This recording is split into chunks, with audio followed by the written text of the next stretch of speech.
Hello and welcome to Cruising Through History with Scott Cruz. My name is Xander. Scott, what are we talking about today? Well, today, Xander, we're going to talk about Nellie Bly, who was a reporter in the 1800s from New York City, and her incredible journey around the world. Just around the world? In, 1800s you said? Yes, in 1890, or 1889 she originally started, and it finished in 1890. Okay, so she went around the world. She was a reporter. Where are we starting with this? How did this happen? Okay, so in 1888, I believe Nellie Bly. Well, I suppose I should back up and talk about Nellie Bly a little bit and give some background on her. She was a reporter from Pittsburgh. Originally, her name was Elizabeth Cochran, and she had read an article in her local Pittsburgh paper. It was called "What a Girl is Good For," and of course, the article was mostly, having babies and keeping house. Yes, that. Yes, exactly. So she wrote a response to the paper, but she used a pseudonym, which was common at the time, and her pseudonym was Lonely Orphan Girl. And so she wrote this response, and they printed it. And of course, it was against what the article was saying. But the editor was so impressed by this, he put an ad in the paper saying, wishing the author would identify herself. So she did. She went to his offices and said, I'm the one who wrote that response. So he had her write another article under the same pseudonym, Lonely Orphan Girl. And then her first article was 1885 for the Pittsburgh Dispatch. And she wrote, it was entitled The Girl Puzzle, which was about divorce and how the divorce laws needed to be reformed at the time. So now how she got the name Nellie Bly is that it was common again for female reporters to have pseudonyms, or nom de plumes, if you will, since we were talking about the Mona Lisa last week. And she came up with Nellie Bly, Nellie Bly was a song by Stephen Foster, a popular song. It was an African-American character in the song. Unfortunately, she spelled it N-E-L-L-Y. The editor spelled it N-E-L-L-I-E. He made a mistake, and the mistake stuck. Oh, as it happens. So when she left Pittsburgh, she went to New York City. She was broke. No one would hire her. So she went to the New York World and Joseph Pulitzer. So he gave her a job. And then in doing this, she had this idea of she wanted to do the Around the World in 80 Days, which was a book written by Jules Verne in 1873. Mm-hmm. She wanted to do a real life around the world like they did in the book. And in less than 80 days, or 80 days itself. She was shooting, I think, for 75 days. So, and of course, at this time, New York City, which is 19th century New York City history, is so fascinating, especially after the Civil War, because it was the center of so many things, culture, arts, journalists. I mean, there were like 16 English language newspapers at the height of this in New York City, the New York Times and the New York Tribune. But the New York World with Joseph Pulitzer, he was at the top of the heap. And the reason they were there is because he really had this penchant for promotion. So they would have all these sensationalized stories on crime, financial scandals, you name it. So someone like Nellie Bly, who's got, even started writing through kind of a bit of almost activism, essentially, like yes. a response, seems like someone who they would like at the time. Right. And then she goes and says, I want to go around the world. Well, she could be, she was provocative, she was considered that. I mean, what they called it in those days was stunt girl journalism. Oh, okay. Which is basically the beginnings of investigative journalism. Because she did take a trip before, not around the world, but in, I believe it was 1886, 87, when she worked for the Pittsburgh Dispatch, she went to Mexico and traveled around there, and she was sending dispatches back to America about the corruption that was going on there and the plight of the poor. And of course, this got her expelled from the country Expelled from a country? Yes. Are you serious? Because her articles were sharply critical, as they said. But she gathered up her articles and she wrote a book called 6 Months in Mexico. So this was her first foray into this kind of journalism. So I thought that was interesting because I thought, well, she has traveled before. Now, she didn't get expelled from any countries on her on the big trip, but I'm sure she'd do greatly with social media today if she was around. I mean, I was thinking about this because it was almost like the newspapers were all in a race, and what we call clickbait. Mm-hmm. That was there then. I mean, that's why you put stories on the front page of murder and mayhem, because no one's going to read the story about what's going on in Congress. The first thing they're going to probably read, and Pulitzer knew this, was the thing you have at the front. And that's, for her, is like corruption or Yes. around the world. Right. I mean, in some ways, the Around the World was a publicity stunt, but it really, I mean, she already had a career before she did it, but then she sort of became a star, if you will, even though she's not much remembered today, which seems to be a common theme of our podcast. People who aren't remembered today. But yeah, so, but she did, Pulitzer hired her, but then they did this thing before she did the trip around the world. It was you and I had talked about this before, the book about the insane asylum. Oh, that was her, wasn't it? Yes, it was. Oh, okay, wait, and this is part of the stunt girl stuff, isn't it? Yes. So tell me about that a little bit. What happened? So when Joseph Pulitzer hired her in 1887, I believe, so he decided to give her this undercover assignment. So she had to feign insanity. Now, how she did this was amazing when I was reading this, because she went and lived in a boarding house where I think it wasn't for people with mental illness, but she started acting certain ways. And of course, she started like saying stuff, and she'd always say, "Everyone's crazy except me." You know, she would act it. And she acted it so well that eventually the authorities came to this boarding house and took her to what was called Blackwell's Island. Today it's called Roosevelt's Island. And that's where what they called, now these aren't very sensitive names, but the Women's Lunatic Asylum. But what was happening there is they were getting reports that there was all kinds of abuse going on, and the conditions were very bad. So she basically feigned insanity, and she went in there, and she experienced all these things firsthand. She never said, "I'm a reporter, don't treat me better." She was treated just like everybody else. And so she basically put herself on, Oh yeah, in a troubling scenario to get a story. Very much so, because who knows what could have happened in there? She could have been killed. I mean, really. But I think Pulitzer got her. It's funny because I couldn't find a lot of information on how she actually got out of there, because if she was. But when she did gather up her notes and things she had been taking, and so she published a book, 10 Days in a Madhouse, and that was her. And actually it got a lot of reforms done because, of course, everyone had egg on their face, city officials, which in New York City at that time, there was so much corruption with Tammany Hall and that kind of thing. And so, but they got reforms through on that.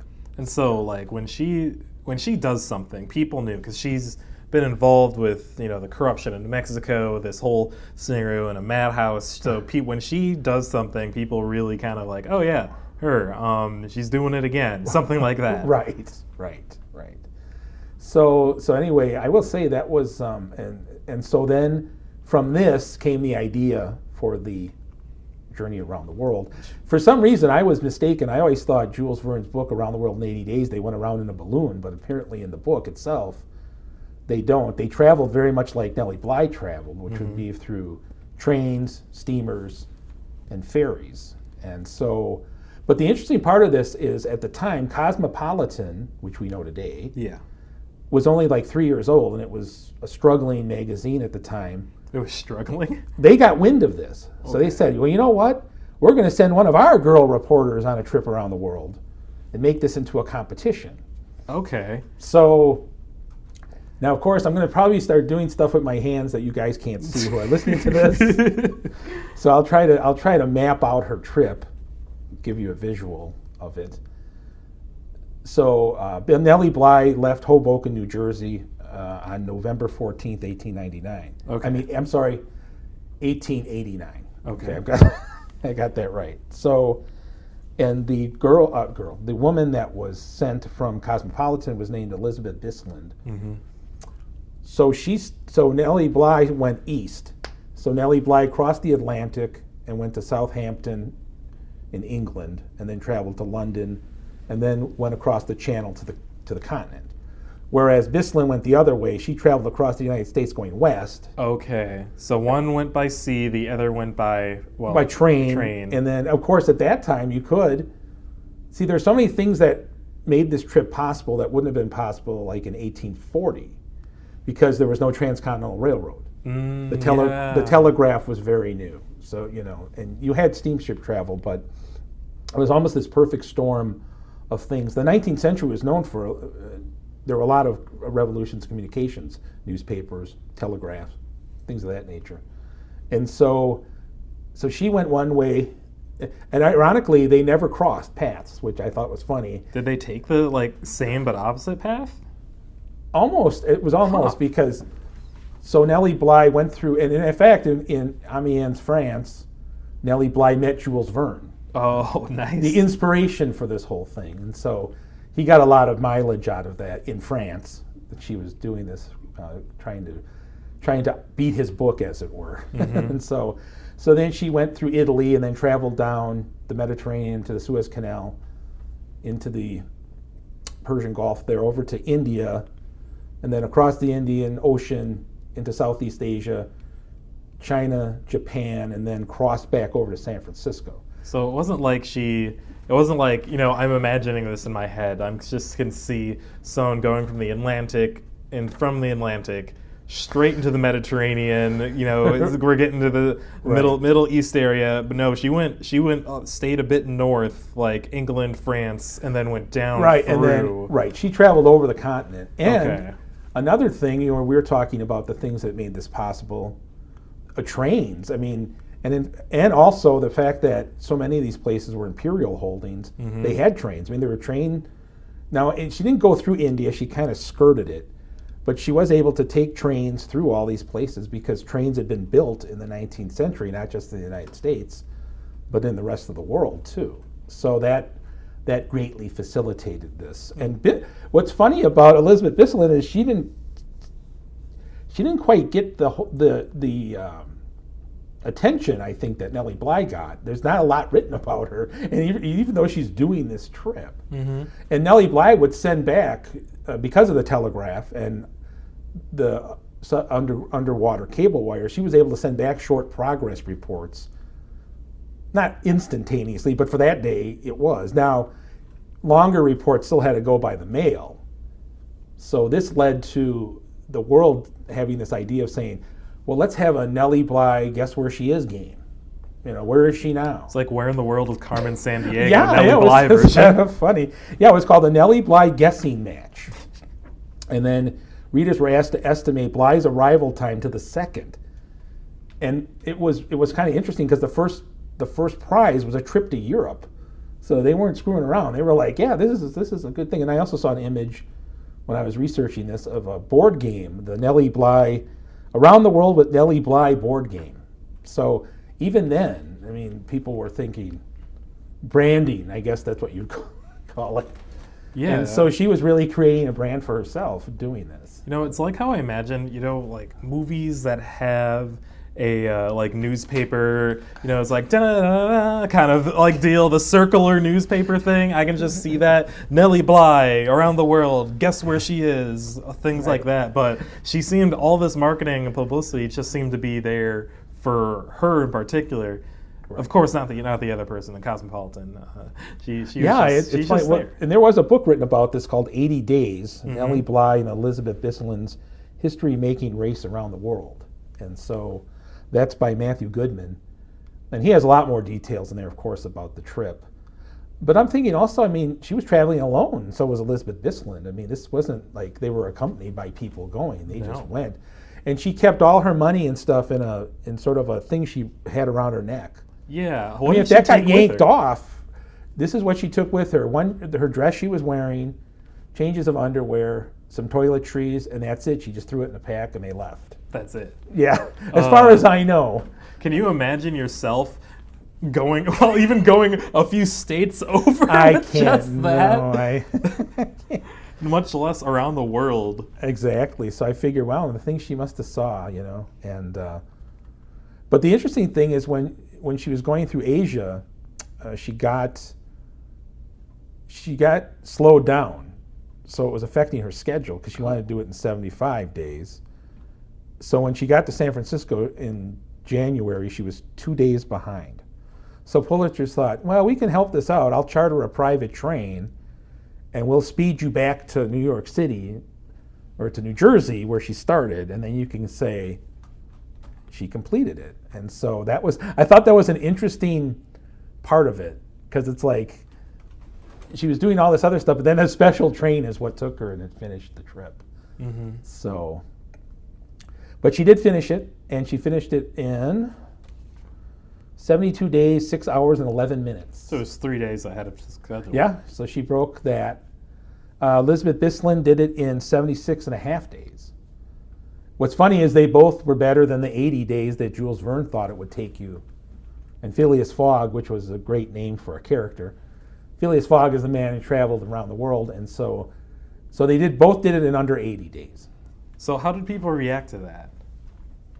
Well, I'll tell you, the story of her was really big because she got back to New York like in January 25th.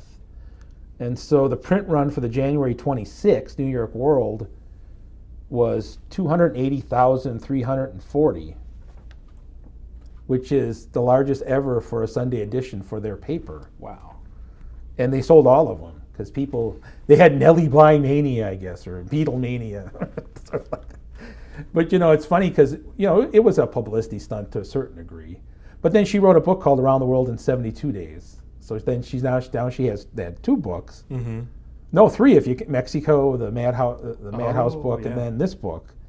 So it was an interesting journey, and like I said, doing all that traveling, and trying to keep a schedule, couldn't have been easy.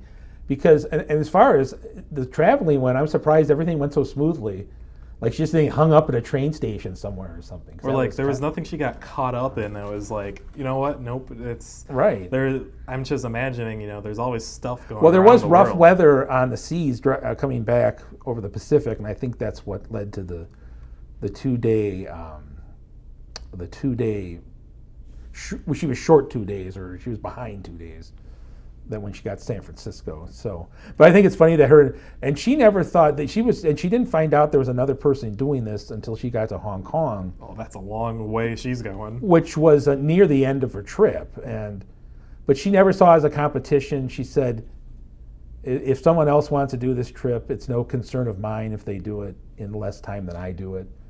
So she didn't really see it as a competition between the two. Mm-hmm. The papers really hyped it up as this big race going on, You picture. I always thought she should have went around in a balloon. That sounds cooler. But, that wouldn't have been feasible at the time. Definitely a bit more cinematic. Right. So you could film this and so she completed the trip, and then she quit reporting after that. Oh, I mean, of course. What are you gonna? Okay, how do you top? First, you do corruption in Mexico. You do 10 days in a madhouse, and then you go around the world in 72 days. How do you top that? Exactly. You don't. You quit. She did, and then she went and wrote serial novels for a publishing house in New York City.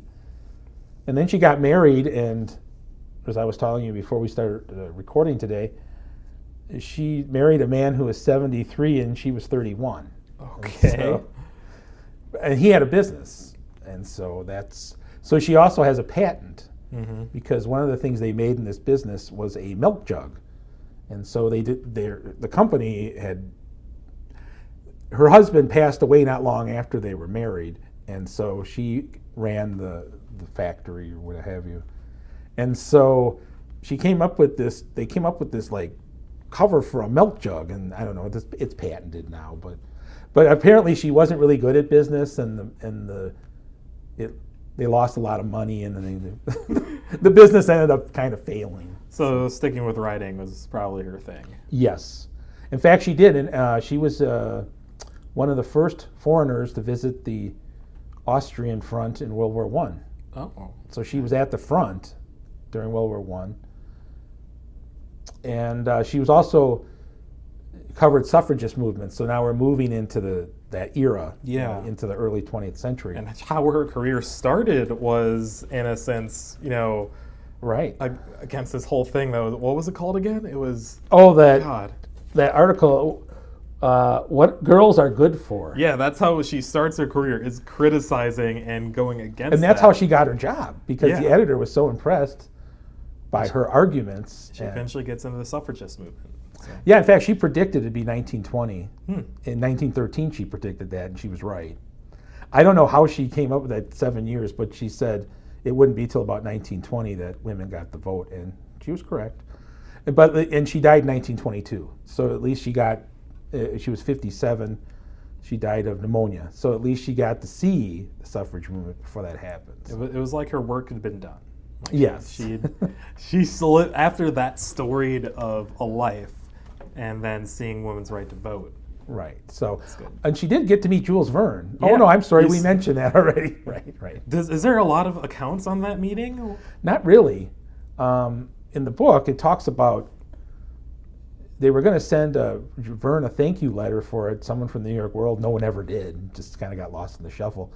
But Verne never complained about that, because he got, in France itself, he got a lot of publicity out of it, and he was fine with that. So, I'm sure he would be. Like, okay, you get more awareness of you and someone doing the challenge. You probably got a lot more book sales. But even Jules Verne himself's an interesting character. I mean, I always liked, when I was a kid, I always loved the movie 20,000 Leagues Under the Sea. And then From the Earth to the Moon, I mean, they made that early silent film of it. Georges Méliès, he was a French filmmaker. And so that was very interesting movie, and just some of the things, special effects they did. So all this stuff sort of came out of his pen, which is very interesting.